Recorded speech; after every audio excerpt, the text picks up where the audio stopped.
Alright, well, looking at the Harlequins Codex and having some ideas about some of the limited but very useful relics, special equipment that you can take, and some thoughts that don't necessarily seem to come up in other people's reviews.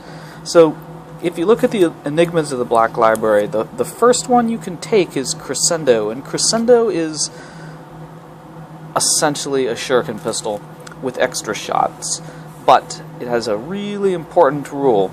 Well, one, it's 5 points, so that it's cheap. But the other important rule is that only Troop Masters and Shadow Seers can take it, and it replaces one of the model's ranged weapons. Okay, well, in the case of a Troop Master, he essentially only has a shuriken pistol as a ranged weapon. He could upgrade to another ranged weapon, but there's no reason you would ever do that and then buy Crescendo. That would make no sense.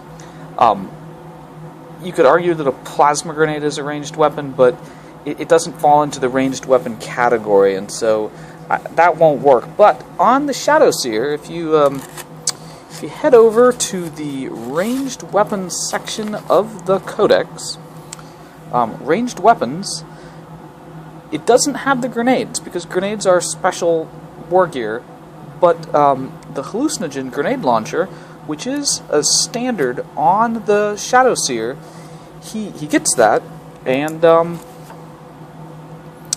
thus he could shift that out and keep his pistol for Crescendo, which, if he upgraded the pistol to a Neural Disruptor, he would basically, for 15 points, get 4 shots, one of them wounding on a 2 because it's flesh pain, and the other would be the 3 shots he gets from Crescendo at strength, well, at funny rending. It's that Blade Storm, so it has a pretty good chance of wounding most things.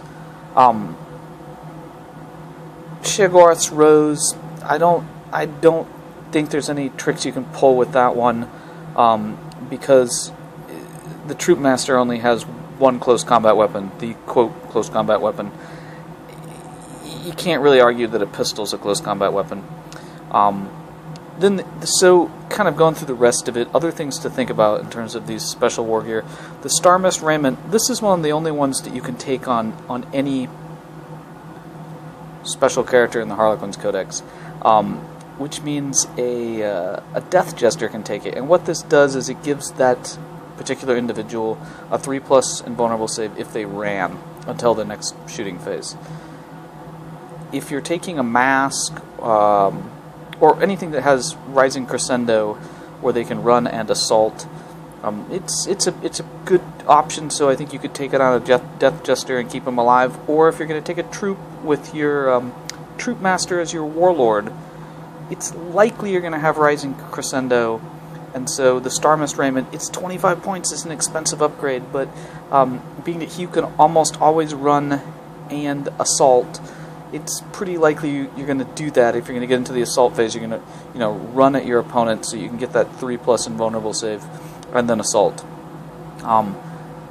So that's about it. I'm not going to say whether I like the other things, the Mask of Secrets and the Storied Sword and all of that. I think the Mask of Secrets has some well-described shenanigans you can do with leadership, where a Mask of Secrets and Freakish Spectacle and Armor of Misery and Torment, you start knocking someone's leadership down to 1, where they can never pass a leadership test because they can never roll a 1 on 2d6, which means anything that wounds based on leadership is awesome.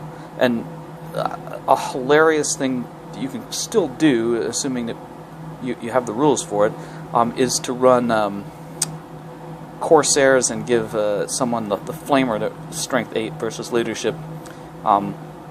Give that on a Corsair Psyker, and then have it with these guys. Gives them a little extra punch and Overwatch. But anyways, quick thought on Enigmas of the Black Library.